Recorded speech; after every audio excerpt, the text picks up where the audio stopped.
Hello and a very warm welcome to all our viewers in Nigeria and around the world to Global TV Midday News, live in Nigeria's capital, Abuja.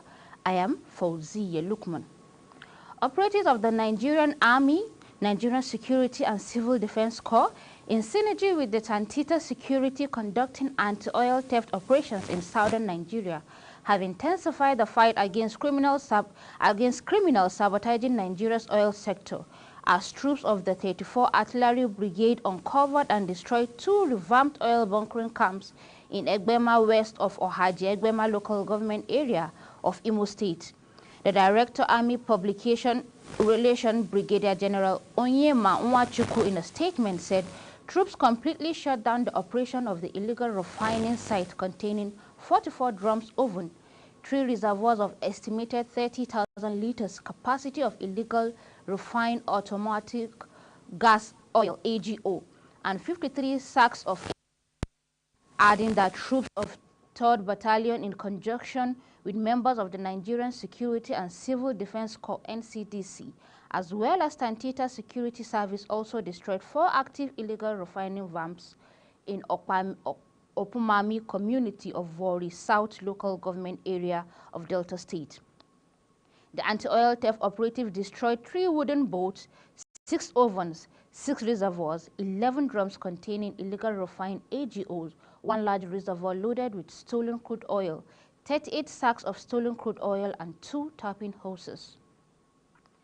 The First Lady of the Federal Republic of Nigeria, Senator Oluremi Tinubu, says the time for politicking in the nation is over and time for prospects seen by the founding fathers of the nation to materialize. She made this known when the wives of ministers of the Federal Republic of Nigeria paid her a congratulatory visit in the office at the State House, Abuja. The First Lady pointed out that women have a critical role in bringing healing to the nation. Hence, the Renew Hope initiative reaching out to displaced people of Mongu in Plateau State. Kike Lomo Okore bring us more details. Nigerian First Lady Senator Oluremi Tinubu highlights some of the achievements of the initiative within the first 100 days of President Bola Tinubu's administration.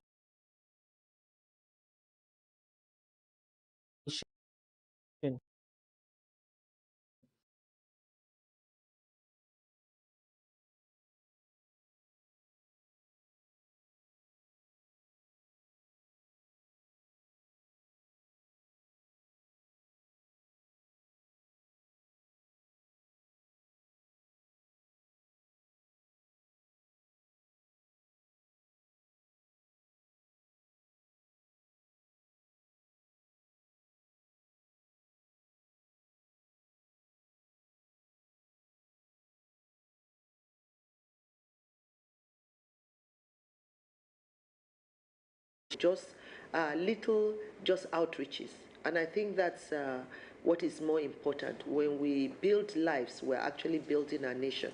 So because if every life is happy, they will be able to contribute meaningfully.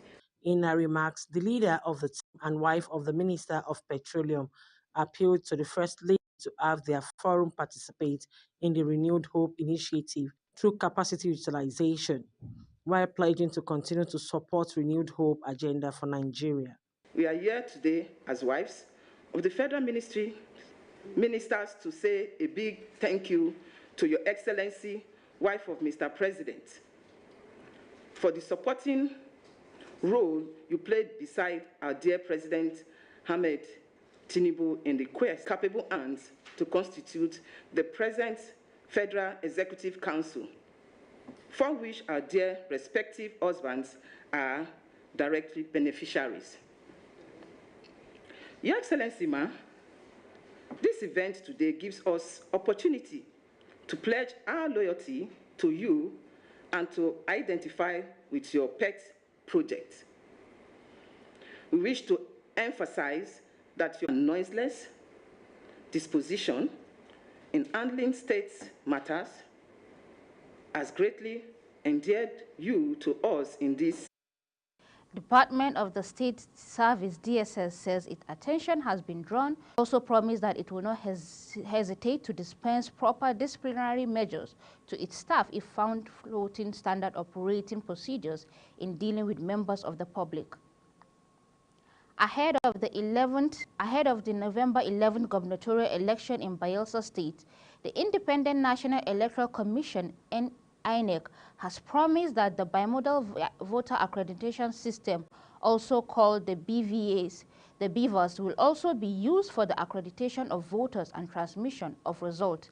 Fauziya Lukman reports that the new resident electoral commissioner, RAC Obo Efanga, made this known while stating that the Commission's plan for the upcoming election at a press briefing held at the Professor Mahmoud Yakubu Media Center in Yenagoa, Bayelsa State capital. The newly resident electoral commissioner, INEC Bayelsa, has underscored the crucial importance of voting in determining the outcome of the forthcoming gubernatorial election. In his address at a press briefing in Yenagoa, he emphasized that INEC will interfere in order to assist any candidate. The only way anybody will can win election conducted by us is for the person to get voters to vote for them. Every vote will count. We will ensure that the personnel we send to the field are adequately qualified and knowledgeable about the processes of the election.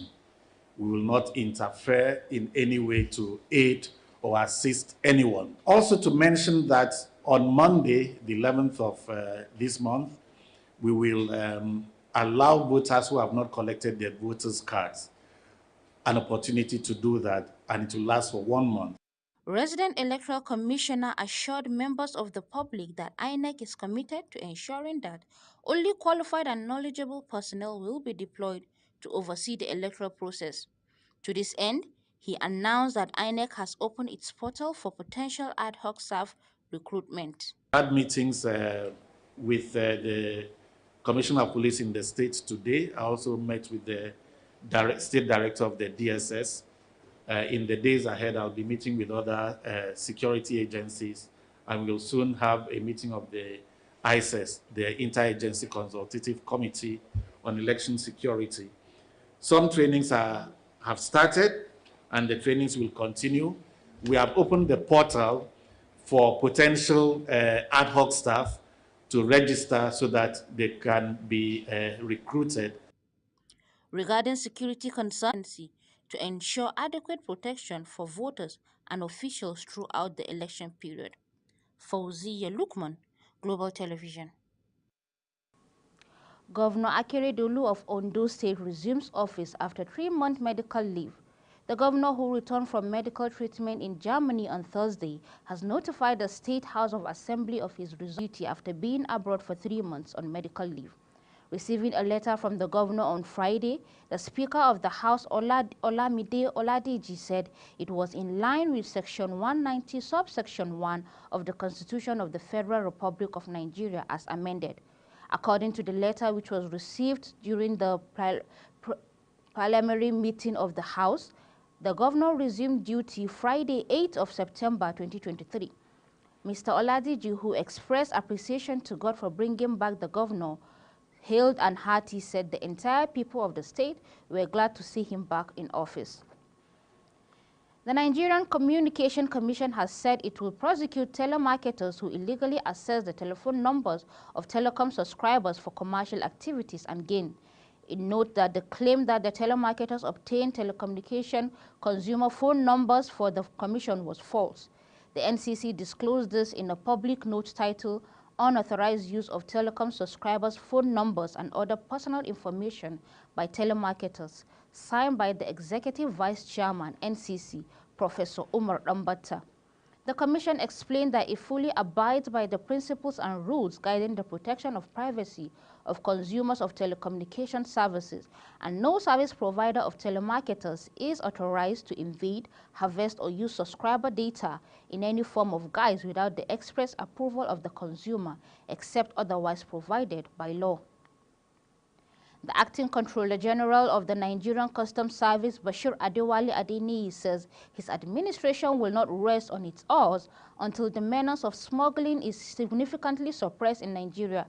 The CGC made this known when he visited the Federal Operations Unit Zone B in Kaduna State as part of his official working tours to the customs formations in the country. He charged them to exacerbate the businesses of smugglers through intensifying border patrol and confiscation of unlawful items that will lead to the success of generating revenue for the Nigerian government. Speaking at the event, the Controller General Operations Unit Zone B, Comptroller Musa Ibrahim Jallo, briefed the acting CGF on the level of his unit's successes in generating revenue.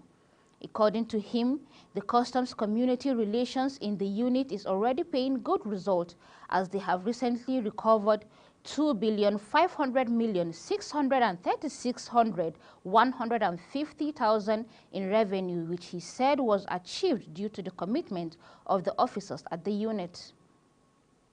The Commissioner of Police of the Federal Capital Territory Command, CP Haruna Garba, has assured residents of the command's unwavering commitment to the protection of their life and property in the FCT. The CP made this known while parading several criminal suspects, including armed robbers, kidnappers, and vandals.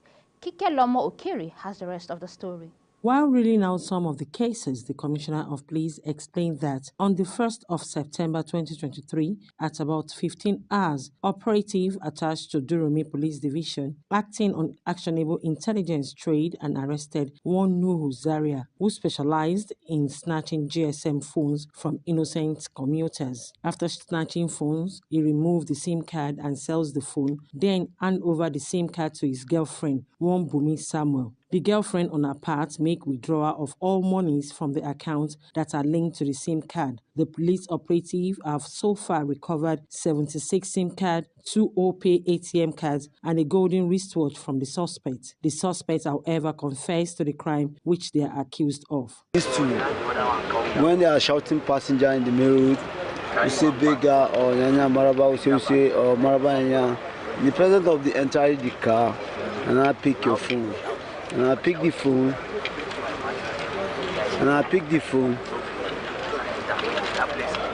Go ahead. And I pick the phone, I came and give to someone else. The person's name is Kumar Khalid. So when I give him the phone, now give me the crack, now I smoke. That's what I used to do. Then this woman that she on my right side, she said, get past me, and I don't know anything about the SIM or anything, and I used to give her the SIM. She used to buy cars from the net.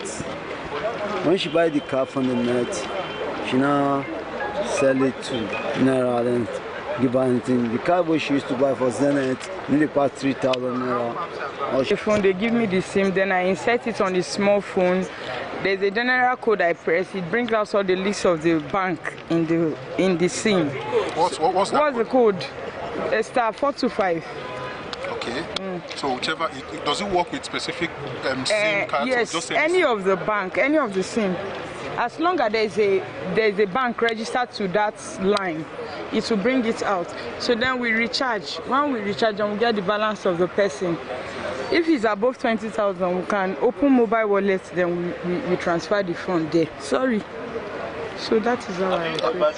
Also, the FCT Police Command, in its swift operation between 30th and 31st of August 2023, impounded 6 vehicles bearing both foreign and local plate numbers. The modus operandi of this driver is that they use the vehicle to convey unsuspecting passengers, and midway to their destination, they dispose them of their handsets and other valuables. The moment they carry out this criminal act to avoid being traced or linked to the crime, they quickly remove the Nigerian plate number. The suspects also confessed to the crime they were accused of. Actually, me as a also dealer, if you show me the custom duty, I'm okay by me.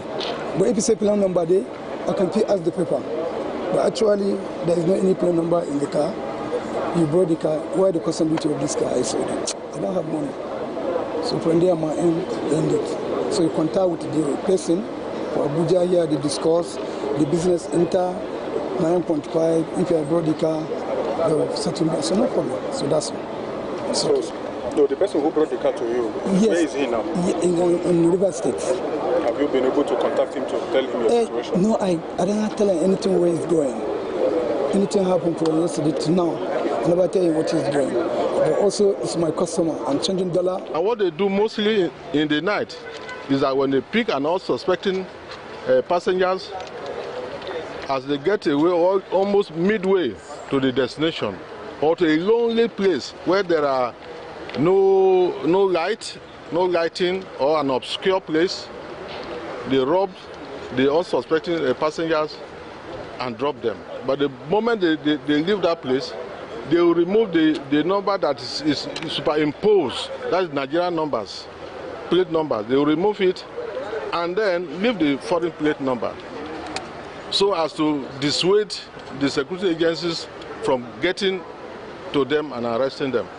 The Commissioner of Police, however, assures residents of the Federal Capital Territory of the command's unwavering commitment to the noble goal of protecting lives and property of the FCT residents, saying the suspects will be charged to court at the conclusion of investigation. Kike Lomo Okeri, Global Television News, Abuja.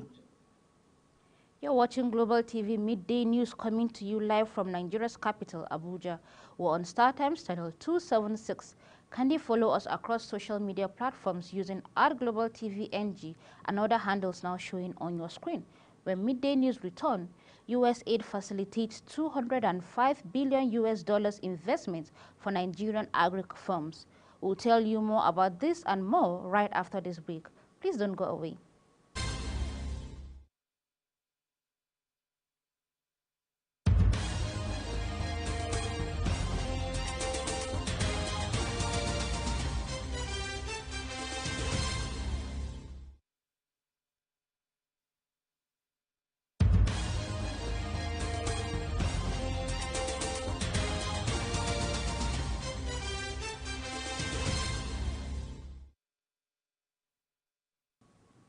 Welcome back to the Midday News, bringing you live broadcast from Abuja in Global TV.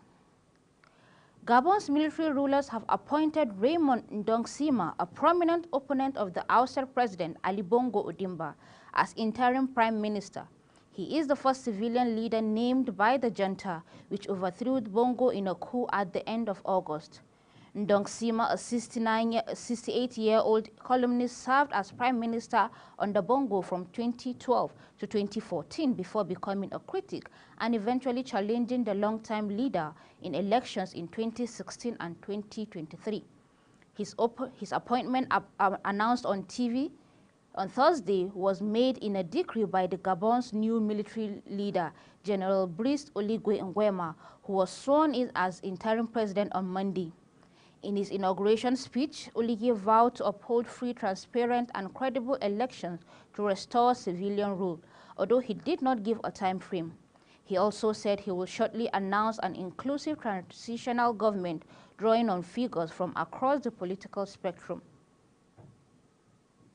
The United States military is reportedly repositioning some troops and equipment within Niger Republic.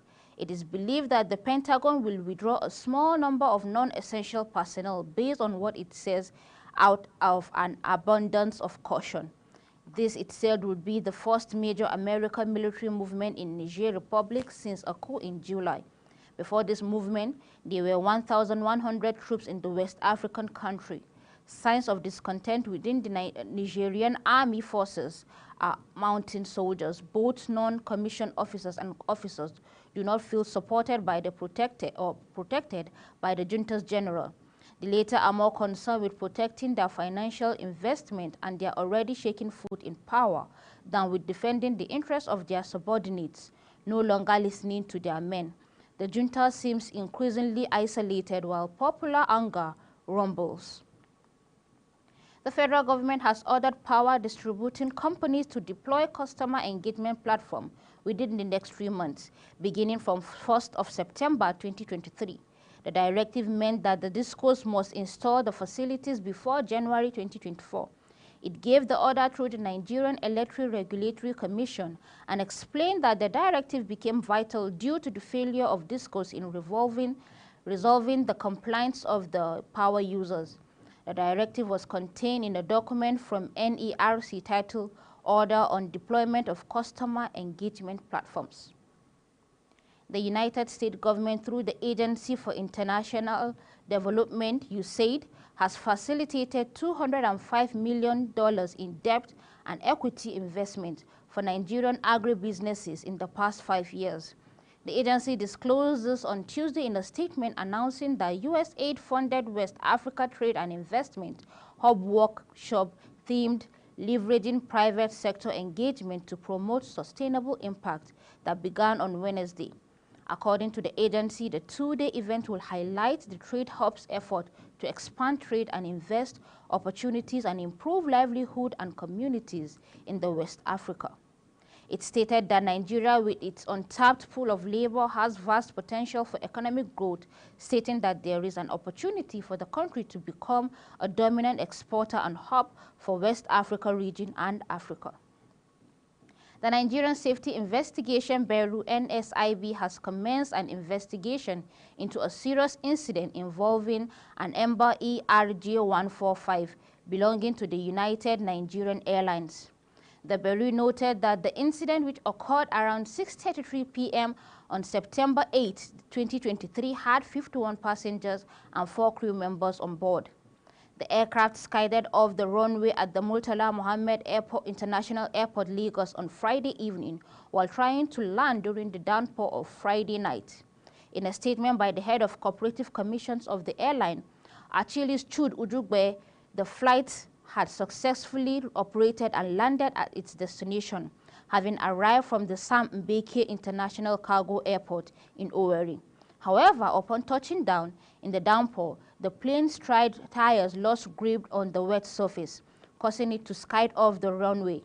According to a statement on Saturday morning by the NSIB General Manager Public Affairs, Tunji Okintumbi, signed by the Director Public Affairs and Consumer Protection, James Odaudu, the aircraft upon landing skidded off the runway of the Murtala Mohammed International Airport, Ikeja, Lagos. While on sport, Lamine Yamal became Spain's youngest ever player and goal scorer as La Roja thrashed Georgia 7-1 on Friday to get their Euro 2024 qualifying campaign back on track. Defeat by leaders Scotland in their second game left Spain fourth in Group A, but they climbed up to second with a big win in Tbilisi, inspired by an Alvaro Morata hat-trick. However, despite the Atletico Madrid forwards tremble, the game will be remembered for Yamal's superb first appearance for his country at 16 years, 57-year-old. The Barcelona teenager came on from the bench while Nico Williams after 43 minutes to replace Marco Asensio and Dani Olmo, who had both suffered knockout with Spain 4-0, up and cruising. Yamal, who also finished lethally in the 74th minute, sent Spain 7-1, up after Williams found him with a cutback. Let's now join Sharon Ajay for more sports updates.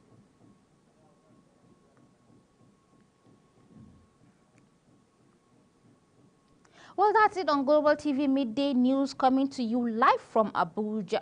We are on Star Times channel 276. Kindly follow us across social media platforms using @GlobalTVNG and other handles now showing on your screen. I am Fauziya Lukman, thanking you so very much for watching. I'll see you again.